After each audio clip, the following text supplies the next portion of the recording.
Hey, everybody. Thank you for watching. How are you? My name is Chris. I'm with my friend Jim, and we are here to mostly, hopefully, entertain you and then also pick some games because you would think I've watched every single game so far, Jim, this season. You would think I would have some level of savvy when it comes to picking games. Sometimes. Hey, we're getting there. I mean, come on, let's be kind to each other. We're just getting going. So I was saying to you and celebrity producer Dave Pyper before we started recording that we happen to be recording this on a day on which I did not make a podcast, which is one of the first weekdays since July that I did not make a podcast. And also the day that this comes out, I will also not have made a podcast. You can find all this information at harrisfootball.com, by the way. And I was saying, like, A, I'm so much more invigorated. I slept till like 8 a.m. LA time. And B, I can just feel how much better my picks are going to be. I mean, the yacht was swaying with a certain piece today. You know, like it was swaying and ready. It's ready. It was a 500 yacht. Let's do this. I love everybody who watches this program. I love everybody who listens to the podcast. I love you all. I'm tired of you right now, but I love you. And so, you know, I'm kind of enjoying having the season wind down a little bit, but no rest for us on this show, however, because we will continue to pick these games all the way through the Super Bowl. And Jim had a great week. I was around 500. Jim, once again, like 3 or 4 games over 500. I think he's 10 over 500 for the season. I'm still languishing. I'm trying. I will say, though, last week, Jim, both of our best bets lost, but I am playing it under full BS protest because if I knew Zach Wilson was going to be the quarterback for the Jets, I would not have picked them. I mean, it's the Mike White clause, which we've all referenced in legal battles. So I am not responsible for that pick, and the line changed quite a bit. You might notice once Zach Wilson was the quarterback. So let's congratulate Tyler Bassett, who is the Dave Pyper selected genius who got his pick of the week correct. I think you already know this, Jim. Pretend like you don't know and venture to guess which game Tyler got right. Tyler, well, considering he's from the Tyler Bass Buffalo Bills family. No, he's not. No. And in fact, he picked the team that gave up the biggest, blew the biggest lead in NFL history. He had the Colts. They still did cover despite the humiliation of Matt Ryan again. Like I'd say pretty great chance we're never going to see Matt Ryan play in an NFL game again. Like that's going to be the last moment he has in his career. I mean, I talk about island games all the time. That's an island game, as in like the island of like go to an island and never play football again. That's a put you on a rowboat and push you out to sea game. Yes, yes. There is a Viking effigy. Literally, It's the right team. So. Yeah, that is quite literally. All right, so we're going to do this. Week 16, the games are weirdly staggered all over the place, and there'll be much rejoicing and watching of games. We'll start with Thursday night. The Jags are resurgent. I think your best bet was the Cowboys over the Jags last week. That did not work out, but you still had a good week overall, so I'm not criticizing, just spitting facts as 3 generations younger than me say. They are going to the Jets, and the Jets are 1-point favorite on Thursday night. I mean, that just sounds so messy. Spitting facts. That just sounds like... I'm so old, I thought you were talking about fax machine. So I'm going to go ahead and take the points here. I am officially a long-haired Nordic. I don't know what his facial structure is like. He's kind of good-looking, kind of weird-looking. I'm going with Trevor Lawrence. You're talking about Trevor Lawrence. I can see. Yeah. I now know after a season of doing this, I know exactly where your brain's at. I'll tell you what he looks like. Anybody out there know what a Saluki looks like? He's like a preliminary Pocahontas sketch. Like he's interesting looking. Like he's looks like a Saluki. Look up the dog. It's a Saluki. His face looks like a Saluki. Southern Illinois Salukis. Let's do it. That's right. So you are in Jacksonville. You're taking the point. I am.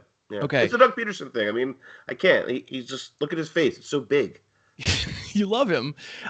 This is one of my no plays. I'm here not to give people any fun at all. You are not allowed to have fun. Anybody watching, stop it. Don't laugh at anything we say. No fun. And if you're going to be watching that game, I say don't play it because I guessed the line at 1.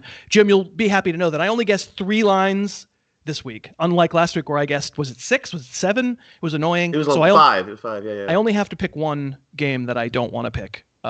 And so this I'm not going to play on Thursday night. All right, we're going to move to the Saturday games because that's normal. Christmas Eve, many, many games to be had. The Atlanta Falcons, I think, got the single worst quarterback performance of the entire year that I've seen and I've seen them all, from Desmond Ridder in his first career start. They go to Baltimore, and as far as I know, now the people watching this in the future, they're from the future, Jim. They may have a different line than we have, but as far as I know, when Lamar Jackson, when it started to look like he probably wasn't going to play, that line didn't move very far. It's still Ravens -7.5. Right. Yeah. I suppose that lines up with how we've been kind of pricing the Ravens, like not so different than. But here's the thing. I didn't even watch the Ridder game that much. I just saw that Roto-World said it wasn't that bad. And so I got to counter what you're saying, because I read two sentences. They were pretty pithy and full of sarcasm, so it's hard to tell We have friends who work for Roto-World. You know, we also know people who work at Roto-World that we don't like, but we have friends that we like there. So take it easy. My perspective off of this. So clearly, I have a stake in their ability to do this. So I'm going to go ahead and say that Ritter's not that good, despite this blurb. And I'm going to give the points, because I actually think that there's a little bit of a bounce back here for this Ravens team. They can't be this bad, right? Come on. I can't take them. I can't lay 7.5 if it's not Lamar. If it was Lamar, I would be thinking about it. Gotcha. But I can't. I don't think. Which, you know, based on when we vary this year, you tend to be right. So I don't. You know, this is the low self-esteem pick of the Falcons, because I hated how Ridder looked, and are the Ravens going to be able to score 7.5 points? Like, I don't know. Yeah. That's well, actually, technically, probably they can't. Over under is 7.75. So that's right. That's right. So it is hard for that to be an under. Yeah. So I'm going to be on the Falcons and just assume it's yet another Ravens slog. I actually took away from the Browns game last week that Lamar Jackson is effing fantastic at football, because without him, boy, does that team look bad. Like Tyler Huntley. Yeah. And plus, as of our recording this, Tyler Huntley is also somewhat questionable. And if we wind up getting Anthony Brown, then this line's clearly going to move. But for the moment, we're going to take it. Atlanta +7.5. I don't feel great about it. We'll get back to the rest of these games in a second. Let me thank today's sponsors. They've sponsored this whole show the whole year. I don't know if they regret it. I haven't asked them. Don't ask them, because I think they're probably just happy enough to be supporting us. It's DraftKings. And we all, well, I was going to say we all use DraftKings. I mean, I use DraftKings for DFS, but only Jim and Dave on this show are actually allowed to use the sportsbook, because I'm in California where you're not allowed to. But if you're in one of those magic states where you can use DraftKings Sportsbook, it's a great place to play. They have very fair lines. They have really good promotions. They have same game parlays. They have team totals, everything, player props, everything you'd want. You can, any of these games that you like here, put $5 down on a game, and you watch it on TV. Trust me, you'll root. It's $5. It'll still make you root. We would love it if you download the DraftKings Sportsbook app. And if you do, sign up using the code HarrisTube. That lets them know that sponsoring this show worked. And maybe they'll do it again next year, those suckers. No, we love them, and we're really super happy to have had them as a sponsor. Please do sign up using that code HarrisTube. They still have that promotion where if you make a $5 bet, straight up, not against the spread, just straight up, you'll win $150 in free bets and play around with those. So HarrisTube on the Sportsbook app for DraftKings, and we really very genuinely appreciate them for sponsoring all year. Jim, let's get back to it. The resurgent. Are they resurgent? They're just surgent Detroit Lions. Yes. Because they I don't know if you know this, they got shut out by the Patriots this year, but they are now a road favorite somehow, a 3-point favorite at Carolina, and Sam Darnold laying waste to America's hair gel supply chain. I mean, this is incredible. The Detroit Lions are road favorites in week 16, which is just incredible. This one was difficult for me, but this Carolina team has played well. They've kept teams in it, but I'm going to continue. Yes, exactly. Yeah, everything else has been bad. I'm going to continue to fade the Sam Darnold thing. First of all, he's never had a fade before in his life. Again, the hair gel does not allow it. It's just like, I don't think there's been a clipper near this man's head. Yeah. Since Kawhi Leonard touched his head at the ESPYs. I'm gonna go ahead and say I'm gonna give the point. I'm gonna take the points. Oh no, I'm just making things up. I'm giving points with the Lions. Okay. Yes. You might even just say you were spitting facts right then. You might say. I like one generation below me. We're gonna go, That means you're one generation. Well, hold on, we're in the same generation. Well, all right, never mind. No, I'm in this middle generation of it's a kind of mini generation. It's me and Dan Campbell. Okay, you and Dan Campbell born on the same day, as it turns out. Look it up. Within the same week. Look it on Jim's Wikipedia page. What's that you say? Jim doesn't have a Wikipedia page? Please, somebody, make a Jim McCormick Wikipedia Wintergreen page. Skull. That's what we were raised on. So do it. So, yes. Make a Wikipedia page for Jim McCormick. Take a screen cap right now of what he looks like on camera. Do it right now. That's his picture. Today's date. Yeah, that's it. Boom. I also guessed this line. However, I do not have the luxury. I'm only allowed to not play 2 games. That's the rule that I made up and that Dave Pyper doesn't care about, but it's just my rule. And so I'm going to also be on the Lions because if I had to pick one or the other, I'd rather not be on Sam Darnold's side. But it is worth noting that it's a tougher test for Detroit's offense. I mean, the Jets defense is good too, though. And it is. And that proves the point. The Lion offense did nothing. They didn't score an offensive touchdown until the miracle play to Brock Wright at the very end of that game. There was a punt return by Khalif Raymond. So they're probably going to struggle to score points, but so is Carolina. And therefore, I am also on Detroit. All right. Russell Wilson gets to go to Kansas City and play. Oh, wait, what's that? I'm just getting word. Seattle is no longer led by Russell Wilson. And so some of the superstar luster that we would have gotten a lot in our ear holes about in previous years were the Seahawks visiting the Chiefs. Instead, it's mild-mannered Geno Smith leading the Seahawks. He takes the Seahawks, a pretty good offense, to Kansas City, who just was taken to overtime by a 1-win team. Kansas City is favored by 10. Yeah, this is a large line. See, I think one of the problems is that Russell Wilson didn't forward all his mail. He seems responsible, but Seattle's still getting stuff. They're still getting really small throwing gloves for him and stuff like that. It's strange. Moisturizing lotion that he'll never use. I'm gonna go ahead and take the points. I think this is a little bit too low. I was too far the other way with last week with respect to the Texans. I just feel like there's too many paths. They can of course be up this big, but there's too many paths to the Seahawks making this fun at the end. And Kansas City hasn't really been a stomp you get away from you team this year. So. Kansas City doesn't look like a Super Bowl champion right now, period, end of story. I think every Chief fan watching this video would agree. They're hoping that they round a corner and start feeling a little better, which we know they can because the quarterback is obviously beyond reproach, but it's not perfectly oiled machine right now. It's absolutely not. If you're telling me neutral site right now, Bills or Chiefs, isn't it Bills 10 times out of 10? Right. Right now. Right now, I feel that way. I might not feel that way soon, but yeah, there's too many ways for 10's a big number. 10 strikes me as the kind of number that, because Kansas City has turned into one of the most public teams, rightly so. They're great. It's an amazing run. I really like watching them. They're super fun, but they are a very public team, and it strikes me as the kind of number they have to put in order to get some level. They're not looking to completely balance the Lions. That's a myth, but they're looking for some risk management there, and that's why I feel like that line is so high. Am I right in saying, you don't know off the top of your head, but I think I was told on my podcast that Saints Browns has the lowest over under in 30 years. I don't know. Down in the comments, let us know. Is that true? I'm saying, I'm spitting facts, but they might not be facts. The Saints are going to Cleveland. The Browns are favored by 2.5. Yeah, I think the inverse would be different. If people from Cleveland went to New Orleans, they'd have a really good time. But if people from New Orleans went to Cleveland, that would just be terrible. So I think that's what's happening here. They're just I can't even find a sandwich. What is happening here? And there's just cement everywhere and warm beer. There's no beignets anywhere. I'm on an all beignet diet. How am I supposed to live? That is not powdered sugar, Gary. So yeah, this is too much for me. No, I'm giving the points. Andy Dalton on the road, are you kidding me? Outside of the confines of the Beignet Dome, this is going to be just fine. Look, let's not talk about the fact that Deshaun Watson looks worse than the previous quarterback, okay? Let's not talk about that. I know. Yeah. I'm being told that Dave Pyper has rage quit because he's a Browns fan and he likes Cleveland. So I'm being told we're on our own for the rest of the show. But yeah, I'm also, I don't think it's like an outrageous line or anything. I said it at 3. The fact that it's at 2.5 is fine. The problem that you have is simply it's a 10-7 game. That's what it feels like.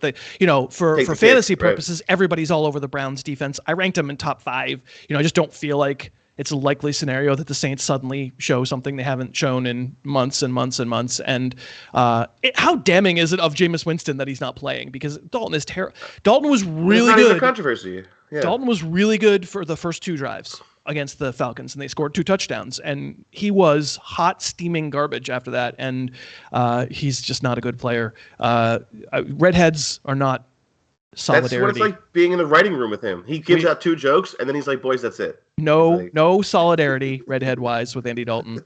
I also 2.5. All right, Carson Wentz in the corner. It's getting weird. I'm sure Greg Gumbel will be doing Texans Titans because that's what he does now, and I'm sure he will make some tortured long thing about how the Titans used to be the Oilers, and there's just a big giant rivalry between the Titans and the Texans, but nobody cares. Have we established? I'll ask in real time. Dave Pyper, did we say that this line did not move from the time? No, I will. I'll go look it up right. Yeah, I'll go look it up right now. Yeah, it's like Greg Gumbel's hair; it doesn't move. It does not move. So to be honest, I made a note in the show notes to say, hey, let's check this before we get going, because in the day that we're recording this and made our show sheet and stuff, Ryan Tannehill was ruled out not only for this game, but now. I just want to interrupt. They did go to 3. Okay. Yeah. So that's what I thought. I figured the line would go down. Ryan Tannehill's definitely not playing in this one, and now it's turning into potentially a season-ending injury. If you watched it, I mean, who would have put themselves through that Titans Chargers? But I did, because I watch them all, and that was a very, very bad-looking injury. That's tough. He's not good at football, but he's tough, Ryan Tannehill. But he's not playing. Malik Willis is. The line has moved because of that news from 5 to 3. So now it's Texans at Titans, and the line is -3 Titans. Yeah, this is pretty rough when Davis Mills is by far the quarterback of choice in this game in terms of his ability to. Can I interrupt and just say I think probably Jeff Driscoll is the quarterback of choice? Well, Jeff Driscoll quarterback of choice when Davis Mills isn't. It's like a continental breakfast. Okay.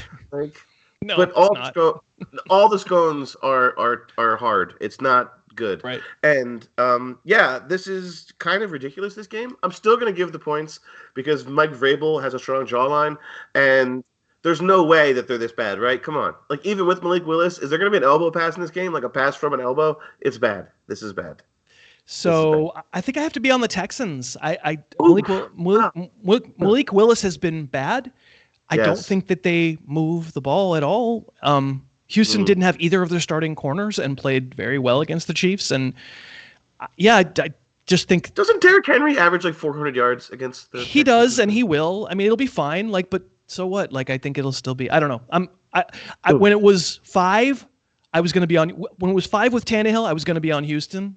So now it's 3 with Malik Willis. I'll still be on Houston. I think I just have to. Do you think Ryan Tannehill's upset that he's only a 2-point injury, that he's just sitting home? I mean, to move a line 2 points, it's more than you or I ever did. Yeah, it's true. So, I mean, I think that's. He might be grabbing that leg and being like, 2 points, Dan. Look at this. That's not too bad. Like, granted, okay, if Mahomes didn't play, it would be a touchdown. But I don't know. It's better. Tannehill still remembers when he used to sit with Miami and it would move the other way. So he's ready. Right. Does Micah Parsons move it? Micah Parsons is questionable, and no, and he didn't really done. It's pretty much only Ryan Tannehill. We will get to that game, but let's first get to let's just have a moment of silence for the 2022 New England Patriots. Dave Pyper, if there's a way for you to do this, to go back to the draft, remember we live streamed the draft? Jim was on with us for some of it, or all of it maybe. Jim, were you on the whole thing when we did that 2 years ago? Not the whole thing, but for a while. For a while you were on it, and it was on this channel, and maybe Dave could just splice in right now, and if not, I can recreate it myself. The moment when the Patriots at pick 15 of the 2021 draft took Mac Jones. I don't know. All right, well, the Captain Slider is walking out from the from the dressing room, big hipped Mac Jones, clapping for the Patriots. I get a new quarterback. I don't know. I think it's Well, I honestly, it makes me think Cam Newton might be the quarterback for a while, but maybe not. Maybe I'm being too harsh. I knew from the moment it happened this wasn't going to work. Did I know Matt Patricia was coming? No. Did I know Joe Judge was coming? No. Did I know Bill Belichick would start taking 3-day weekends? No. Did I know that the players would essentially have to coach themselves and it not work out very well because it turns out players are really stupid? No. But I'll tell you what, this is all logical continuation of everything New England since Brady left has come to that field with no time left, with Jacoby Myers throwing that ball backwards. They are following it up, playing the Bengals at home. The Bengals are 3-point favorites on the road, and I guess we'll find out what the Patriots are made of. Yeah. Like, I actually thought this was going to be a little bit bigger, this line. So Me thus too. I went with the Bengals. Right. I feel like Mac Jones is kind of a made-up name from, like, Mike Tyson's Punch-Out, like one of the early round fighters. Glass Mac. Yeah, it's like Mac Jones here with a 105 quarterback rating, ready to get killed. And it's just like, okay. Yeah, I just think the Bengals are peaking, kind of, and the Patriots are not. So I mean, I understand the way this game stays close because the Bengals offense didn't do a ton against Tampa last week. Brady and everybody just kept turning it over and over and over again. They had short field 5 straight drives. And that offensive line for Cincinnati is scary. And that's why they're not going to the Super Bowl, because that offensive line, in my opinion. But yeah, I just think the Bengals figure a way. They have a real guy. The Patriots don't. They have a real offensive coordinator. The Patriots don't. Like, yeah, this is pretty easily Cincinnati. I didn't have it huge, but a 3.5, I just think is a big half for this one. Like this isn't it? Well, it was 3, I think. Right. No, but I had it 3. Like I just. You had like it 3.5. More than I had it 5. I just. Okay. Wow. Okay. Yeah. Yeah. I had a lot of good prop bets. Chris Raybon came on the show in August, I think, maybe July. I guess probably August. And we did like our favorite season-long bets or whatever. Best one, hopefully everybody who listens to the podcast remembers the fight over Carson Wentz and Matt Ryan. Are you crazy? Matt Ryan's leading those guys to the playoffs. I had the Titans winning that division. We'll see if it happens, but it wasn't the Colts. But also Patriots. My best bet was win total under Patriots. You know who they play the last 3 games? The Cincinnati, Miami, Buffalo. Guess who's not winning another game? Right. I believe that it's the Patriots. All right, we have the Giants traveling to the scene of the greatest comeback in NFL history. They are going to Minnesota. The Vikings are favored by 4. I just feel like there's like aioli everywhere. Like Jeff Saturday is like, it's not mayonnaise, it's aioli, and it's everywhere. It's like, Jeff, that's mayonnaise. It's just fancy, and like it's just all over the place. Because Jeff Saturday, that was ridiculous. That was a mess. So you're saying the Giants locker room is going to be covered in aioli? Yes, yeah, like that weird sheen.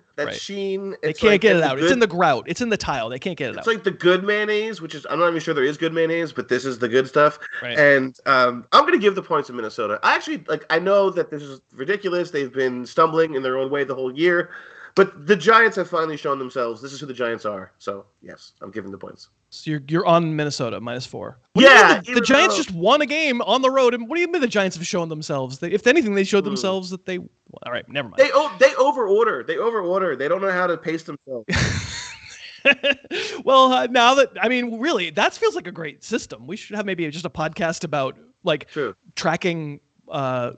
catering bills and doing the NFL based on that. That's very interesting. Chip Kelly and just a room full of yogurt. It's just disgusting. Right. Chip Kelly in a room full of yogurt actually was my band in college. I don't know. Clearly you listened to them. The Russell Gage Cafe. We used to play there. So it's really good. I'm on the Giants because I'm going to learn my lesson because there's no way the Vikings screwed me 2 weeks ago when they were my best bet at Detroit and lost outright. And they were on the way to screwing us and did screw us. They almost lost, but didn't cover against the Colts last week. I'm taking the hint. I'm on the Giants +4. The bet of the week last week, the bet of the week by our listener last week was that game, which is incredible. Correct. Well, they nailed it. Tyler Bassett. Yes. The Bills, speaking of Tyler Bass, are going to Chicago, and they are favored by 9 points. That sounds like a lot of points for that team. But I'm going to give it. Because I just saw the Bears, and they're terrible. Really? The Eagles, they held up played well. down to them. They were within one score the whole 4 different drives in the fourth quarter. Right, but there were so many moments where they were like, please put us away. And the Eagles were like, So it's just, they're really bad. I think that they're waiting for somebody to do this to them. Plus, I just don't think that I think the Bills are kind of better than the Eagles a little bit. So I think the Bills are going to put them away. So yeah, very much could. I don't find this line to be ridiculous, but I said it at 7. No. Right. So I'm gonna be on the Bears, like you said with the Chiefs. There's just a lot of ways that you can cover a 9-point spread, and right. I don't know. I feel like I don't know what the look ahead line was. If you told me last week the look ahead line was Bills -12 and it changed because the Bears stood up to the Eagles, well, okay, I don't know that. I'm not a professional gambler. I should probably know that. Sure. But like this doesn't feel like it accounts for how representative the Bears were, and also for just you must feel coming out of that Eagles-Bears game like Justin Fields is just a chaos agent. Like he can wreck. He can wreck anything. He's an unbelievable player, probably in both directions at this point. But like, it's very easy for me to see him just deciding, you know what, it's Josh Allen. I'm just going to show him that I can do it too, and suddenly he has 150 yards rushing. Absolutely true. Absolutely true. Like I feel worse as you talk. My friend was at the game last week, and like in the all 22 kind of seats in the end zone, and he said that Fields play live was just like. You don't really see what that play where he stepped out of bounds. He just said that was just incredible live. So he's not. The fun thing about him is that. So all apologies to you because I don't know if this is going to hurt your feelings. Like he's already a better runner than Jalen Hurts, and Jalen Hurts is a really really good runner. Like Jalen Hurts is awesome. Ridiculous. But Fields is even breaker though. Yes, I feel like we are watching potentially like a better version of Jalen Hurts do what Hurts did last year. And if he gets good coaching, which he might not in Chicago, and if he gets, better weapons, which he might not in Chicago, but like there's a chance for Fields to become like the Hurts of this year, but like, better. Like Velus Jones being like 44 years old. It's going to be exciting. Velus Jones, he was a 3rd round pick, right? So I can't get too mad at that pick. But I remember when it happened, all of my fantasy like draft expert friends were all like, "That's a terrible pick. Velus Jones is a terrible pick." I was like, "Really, for the 3rd round?" They were like, "You don't understand. He doesn't know." It's like Tyquan Thornton. When Patriots, when the Patriots took Tyquan Thornton, Matt Waldman was like, "Not good when that guy does that." Yeah. No. And like now I watch Tyquan Thornton on film, and he quite literally has absolutely no idea what to do. He runs into other Patriots receivers more often than he catches footballs. I'm not even kidding. All right, let's move on. Not that I'm bitter about the stupid Patriots. The Commanders are going to what would, I think, be the best team in the league, kind of beyond reproach if they had a quarterback, the 49ers. But the 49ers are a 7-point favorite, and the Commanders aren't bad, so that's a lot of respect for Brock Purdy. It is, and Brock Purdy sounds like a ethically questionable local realtor, like the name Brock Purdy. You know what I mean? Like ethically questionable. Hey, I'm Brock Purdy down at Brock Purdy Real Estate. We're selling condos. Yeah, close with me. Tell me your aunt. It's like you just said my aunt's name 5 times, and his name's Brock Purdy, and he's ready to take your aunt's mortgage. And I am gonna take the points here. Actually, I think this is gonna be kind of a more of a slog than this. Sure, they can pull away. Sure, they have the skill players. But again, I've been saying this all year with the 49ers. It's hard to pull off huge lines with them because they like this kind of style, this backyard brawl style. And I think they're going to win. I just feel like this is very coverable for the It is coverable. I said it at 8, and the fact that it's at 7 means no harm, no foul. Gotcha. Like I'm not mad at it, but I'm going to be on San Francisco. You could have said the same thing against Seattle last week, and that game was close for a while, and then eventually it's just like they boa constrictor your offense. It's this is really all about Taylor Heineke having to face that defense. I think we're not really going to know the truth about whether Brock Purdy is like way better than Jimmy Garoppolo for a long time, and maybe never, because maybe Purdy never starts outside of this weird circumstance. But who they were supposed to have is Trey Lance. Who they were supposed to have was another agent of chaos. And if they had Trey Lance and Trey Lance could play, which we don't know yet, they would be the pure Super Bowl favorites. And I don't think it would be people would be like nobody can, like, good luck Eagles when you go to San Francisco. Like that would have been really interesting to see. So maybe this line isn't even that different if Garoppolo were playing.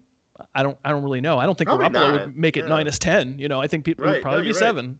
And that's really just a statement about the rest of the roster. No Debo in this game either, but I respect that the Commanders defense is good, and I know why you're on Washington here, but I'm going to be on San Francisco. Right. All right, here we go. We got Eagles. We got Cowboys. We don't know as of our recording this right now. I think we suspect no Jalen Hurts, but the Eagles are keeping that relatively close to the vest. It seems to me that there's not a reason to keep it close to the vest unless you're probably not going to play him. And I think the line probably reflects that, because I don't think this would be Cowboys -4.5 if Jalen Hurts were playing. So what do you think? Yeah, no, I agree. This reads like a Minshew line. I'm going to take the points. I think the Eagles keep this really close. I think it could be within a kick, even with Minshew. Obviously, there's some risk here because the Cowboys are really good. I'm not going to discount that. I just think this game has a division feel to it. Would you say the Cowboys are good enough to make them your bet of the week against the Jags, even? I think so. It's just, again, I didn't account for the lack of quality theme restaurants in northern Florida, which is what Dallas needs. They need Applebee's. They need... Hold on. Let's rewind that. You're saying that Jacksonville, northern Florida, doesn't have a lot of chain restaurants? No, they do, but they're all packed. Oh, and so you have to have those little discs that shake, it's 1999. And Dak Prescott was like, I'm out of here. This is terrible. Right. And they settled. So yeah, he needed his 7-egg omelet with 17 strips of bacon. Yeah. He did double gravy poured, and they just were like, no extra gravy, Dak. So. I'm also on the Eagles. I'm gonna take the 4.5. It's a huge story. If it's Minshew, it's a huge story, and it's the kind of game that we all know that it wouldn't be shocking to see the Eagles sort of let the rope go a little bit, if you know what I mean. They don't need it nearly as much as the Cowboys do. The Cowboys really, really, really now need this game. This Jacksonville loss, they're going to make the playoffs, but they're now looking at road Tampa probably. Yes, it's almost a set. Yeah. Right. So I or whoever wins that division, we're assuming it's Tampa, maybe not. So I see they could let the rope go. Philadelphia not feel terrible about it, and probably part of sitting Hurts. I texted you early in the week saying, this is a little FU from the Eagles to the Cowboys, because Dak Prescott was healthy he was back. He was ready to play. And in that game in Philly, they played Cooper Rush and got their doors blown off. I'm with you. I think the Eagles roster is just better. And Gardner Minshew, not my favorite, but great receivers. He can keep the trains running on time. I'm also on the Eagles. The night game, I guess. Yeah, I think the Sunday night national or Saturday night national game is the Raiders visiting the Steelers. The Raiders, the beneficiary of, the stupidest play of all time, and what's covering up the stupid play of all time covers up the fact that the Raiders were about to blow their 4th game of the year in which they had a 2-touchdown lead at the half. Incredible. They're not good. And a lot of that is Derek Carr being a choking dog. The Steelers are 2.5-point favorites at home against these Raiders. Do you suspect that the halftime speech is just Jeff McDaniels checking Instagram? I suspect that. I think McDaniels is a pretty good coach generally, I really think this is Derek Carr related. Okay, yeah. No, he's not very good, and and for that reason, I can't really go with the Raiders. I don't think they're that good. I think they invite close games. They're not built to pull away from anybody. I know this isn't that many points. It's not that and this is kind of a suspect line. It wants to be suspect to me, but I think the Steelers are just the better team. I just think they're better. I don't even know if they're better necessarily. Or context is better. I'd rather them under a field goal at home, I guess is my... Yeah, I don't necessarily think their roster is better, and I know their offensive play calling is worse. Oh, no, yes, yeah. But I just think they're a more professional outfit. Josh McDaniels might completely flame out with the Raiders, and there's a little Patriots, backwards slamming of the Patriots by kind of believing in McDaniels, maybe when it feels like you'd have license not to believe in him. So maybe I'm a little biased in this assessment, but it takes a while to get the stink off a team. And I don't think McDaniels has gotten the big question is going to be do you sign Josh Jacobs, which you should do, and do you letting Derek Carr go? I don't know if they can. It would require contract stuff. I'm not sure they can get rid of him as fast, but I really think he's what the problem. I just think the Steelers are a more professional outfit. That's where I'm taking the roundabout route of saying is Mike Tomlin maybe not the like greatest X's and O's guy. Do I like always trust his in-game management? Not really. I just think he like gets the best out of players in the way that a coach. Who do you want to put you to bed on Christmas Eve? Derek Carr or Mike Tomlin? I'd say Mike Tomlin. It's not a fair comparison because the comparison would be like some 22-year-old rookie quarterback, right? That would be the Derek Carr. Even then, Mike Tomlin would text him inspirational stuff. Stuff to say. So we're both on the Steelers there, -2.5. Then we have the Packers, last seen, like playing some CFL team on Monday Night Football, like some in Rams uniforms, but like no starters, and barely winning that game. They're going to Miami. I was pretty surprised at this line, I have to say. Miami -4, and I'm going to say only -4. Yeah, I had it -6. Also, Baker Mayfield, we'll talk about him later, but he looks like he's always just gotten off a horse, like at all times. Like he's in some sort of riding club. He just always looks a little waddly. Like he's just sore, like his little saddle sore. Yeah, but he wants to let you know it too. It's like, I was just on a horse, and it's like, we know you were just on a horse. We're on the same side as you. So it's not just that he's sore, it's just that he's proud. Yeah, it's like, oh, look, Baker's horse walking. I don't know what he's doing. Yeah. And he hasn't been in the scene in 4 months. Like, they keep cutting him from the show. It's pretty cool that we're doing Packers Dolphins and we're talking about Baker Mayfield on a horse. That's how you know that this show is on fire. That's how you know that the Packers are the subject of interest, because I am going to give the points with the Dolphins. Like we said, -6. These teams are both a little vexing. Like, they're hard to read. But didn't you think the Dolphins actually played great in Buffalo? Like, that was way better than I expected them to play. And they completely had the opportunity to win the game. It wasn't just one of these like false, like catch-up scores. It was obviously a real great game. So I was impressed by Tua's ability to handle the pressure too. So yeah, me too. So I feel like Miami, if anything, is proving that they belong on that. It's probably second tier of NFL teams. Like they're legit. Even with this 3-week run hasn't been great, but they've actually kind of shown something. So that's right. weird. Well, they didn't at the beginning of it, but that Buffalo game showed me something, and then it started to snow, and maybe that's part of why it didn't start showing me something. But anyway, they're way better than Green Bay, so I'm with you. Dolphins -4. Now we get Mr. Horse Saddle hosting. The Rams are hosting the Broncos. That's right, I said it. Mr. Horse Saddle. Yes. The Baker Mayfield experience, the Baker Mayfield Blues implosion, as I like to call it on the podcast. The Broncos on the road are getting Russell Wilson back. Last I checked, it's Broncos -2.5 on the road. And so the confusing thing is that while Baker looks like he just rode a horse, at all times, Russell Wilson looks like he's on a Segway. He just like walks forward and just dips through all hallways. And it's because Sierra installed Segways all over their entire house. So he never walks. He's just, anytime he's on a field, he's so happy to just be able to walk. That's why when he's in pressure, you'll see he'll tilt his shoulders a little bit. He's psyched. He's like, I'm walking. This is awesome. He thinks he's going to take off, and he's looking, and he's like, oh, like, I don't have my Segway. You can't say that word, but I'm sure Jim. Well, he doesn't have a Segway. My point is Jim bleeped it. Did Jim bleep that word? Jim, make sure you make a note to bleep that word. Dave, that's the pressure that we feel when we've been raised on Segways, which is why I'm going to wait. Can I go back and just ask you? You mean you swear because you were raised on Segways? Yeah, I mean, have you ever, when you're tilted like this, it changes the whole serotonin model. Okay. So yeah, I'm going to give the points with Denver just because Baker Mayfield. What's going on there? Plus, the Denver defense remains real. So. There's one real unit on the field in this game, and it's the Denver defense, and that's why we are both on the Broncos. The night game on Sunday night, Christmas night, we are going to watch the Brady Patriots are headed to Arizona to take on some dude playing quarterback for Arizona. Mm-hmm. Just some dude. Don't think about it. You might remember him. Penn State, right? Trace McSorley. He was a big recruit who didn't really work out, and now he is the 8th stringer for the Cardinals, and he's at quarterback. And the Buccaneers are 6.5-point favorites on the road because they've proven so much this year. Trace McSorley, like what kind of name is that? What is this? Like DuckTales? Like what kind of name is this?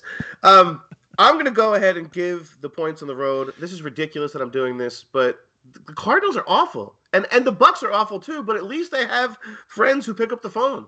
You know what I mean? Like I am on the Cardinals because there's no team in the NFL, and there's only a few teams in the USFL against whom on the road the Buccaneers should be 6.5-point favorites.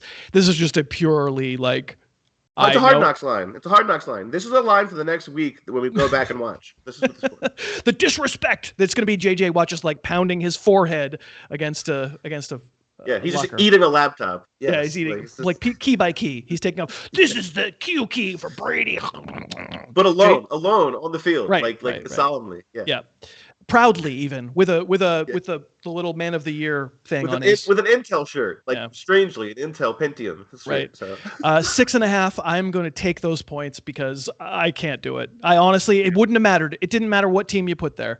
If you're telling me the Buccaneers are 6.5-point right favorite, now like listen, I'm feeling better about my call now. So at halftime, when they're killing the Bengals and Mike Evans had like 5 for 80 in the first quarter, and they were I'm like, oh my God, and so was Tony Romo. Tony Romo was like, oh my God. Tony Romo was like, these guys are for real now. These guys can make a playoff run. And then the second half happened, and Brady threw interception, fumble, interception, muffed handoff to Leonard Fournette. Like it was bad. Something I don't know why I did this, but it's bad. Yeah, something just wrong.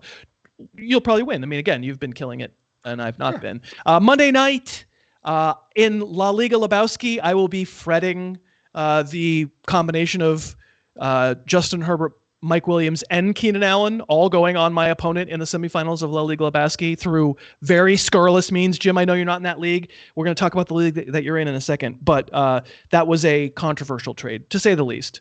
Let's not go there. If the combatants of that trade are watching, screw you. The Chargers -4 at Indianapolis. What do you think? I mean, it's never good when Mike Williams gets traded for tickets to Avatar, which is what happened in your league. But I'm going to go ahead and give the points on the road. It's just, I don't believe in this Chargers team, but I do believe that I just watched the Colts play. And Nick Foles. And I love Nick Foles. I can't believe it. That Nick Foles needs at least 9.5 weeks to warm up, so he needs about 9.5 weeks. And that's when his arm gets loose. That's when his arm. Kim Basinger, very, very attractive. It's one of the best movies. I mean, honestly, Mickey Rourke is the emergency quarterback. So right, he actually is. He's actually Nick Foles' personal assistant now. That's his new role. Clearly. I can't believe your one opportunity to bet on Nick Foles before he gets benched for Sam Ehlinger, and you're not going to do it. This is my other no play. Get my money off of this game. I set it at 4. I have no interest in backing the Chargers on the road. Did we watched that game? Like, okay, they won, but yeah, you did watch that game because you came on the podcast and we talked about that game. Like, I did. I don't trust them. I mean, this time of year, do they watch their own games? Do Chargers watch the Chargers games? Are they allowed to watch their own tape, or is it like blacked out there? Like, Coach, can we watch the film? Sorry, guys, we couldn't. Blacked out. 3 days. Get our hands on it. Wait till Tuesday. I tell you, man. The Chargers are just such a vexing team. That was another best bet I had. Like Chargers 10 wins, and they still could get there. But like, I don't feel if they do get there, I don't feel good about how they did. It's going to be a 2-point conversion in Week 18. Like that's it's just so weird. Like there's way too much talent for them to. I don't know. Maybe it's Staley. Maybe it's the quarterback being too young. I don't know. But I'm not going to bet against him, but I'm not going to bet on him either. I'm staying totally away. And then lastly, Jim. You have been in the League of American Recreational Gridiron Enthusiasts for 3 seasons, 4 seasons? I don't even know. More than that, yeah. 4 or 5. It's long enough that I got James Conner when he was like the backup in Pittsburgh. So a while ago. So you finally have built this. This is like a modified keeper league. It's a 16-teamer. I lost in the quarterfinals, heartbreakingly. Everybody I had got hurt. I wasn't close in the quarterfinals. Good luck to my opponent. I don't say screw him. Who do you play in the semifinals of large? I play Andrew Behrens. You might know him from the Honorable Judge Behrens, and it's actually not that honorable. I'm gonna tamper. I'm gonna call the jurors. Everything's gonna get. I'll do whatever it takes. We all are rooting for you. Andy Behrens has won that league. So Behrens and I have been friends since way before either one of us were in this covering the NFL business. Like that, he joined that league in like 1998 or something. Right. And I think it started in 97. I think he was like in it the second year. And so he's won that league so many times. Everybody in America and the world is rooting for you to beat Andy Behrens, and we'll update everybody on what happens. But my God, please take him down. What is your best bet for the week? My best bet is going to be against your New England Patriots. I'm going to take the Bengals. I just feel like they're the better team, and the line's close enough that I can feel comfortable with it. So it is defensible, and I thought about it, but it's not what I'm going to do. Instead, I'm going to take the Miami Dolphins over Green Bay. Aaron Rodgers will lose interest at halftime and be reading Dianetics pamphlets in the third quarter. Ceviche discussions, yes. Something like that. And so we would love you, the listener, watcher, viewer person, to tell us down in the comments what your best bet. Dave Pyper, I'm sure, has posted the lines for you to peruse, at least as of our recording. One of which you got to hear updated in real time, which was very exciting. So tell us down in the comments what your favorite bet of the week is among these lines. Shame us, because our best bets don't always do very well. I get a total pass for last week. Not my fault. Sam Darnold, not my fault. Not Sam Darnold, Zach Wilson, not same guy, but same thing. The Sam Darnold clause is always allowed. You get one Sam Darnold per year. That's right. And in this case, the Sam Darnold was Zach Wilson, and I take no responsibility. It wasn't my fault. That's going to do it. Thanks again to DraftKings for sponsoring. If you are looking for a place to play the games, maybe your fantasy team's done, and you're looking just $5 on a game, make me root really hard for the Chargers for some reason, then use our code HarrisTube when you sign up. That's the way to let them know. Like, we're not getting a piece of the money that you wager or whatever, but they track the number of times people use that promo code. And if you use that code, then they might come back and support and sponsor again next year. And we would love that, because we like doing this show. We hope you enjoy it. We heard Dave Pyper laughing in our ear, so we think this was funny. And we would love it if you watch us again next week. Follow Jim on Twitter @_Jimmy McCormick. I'm @HarrisFootball. Thank you so much for watching. Have a wonderful holiday, and we'll see you next week. Take care, everybody. Thanks so much for watching. Please smash that like button. Write a comment. Tell us who else you'd like to see us review film on. And of course, best of all, please subscribe to our channel and then click that little bell above the subscribe button, and you'll be notified whenever we post a new video.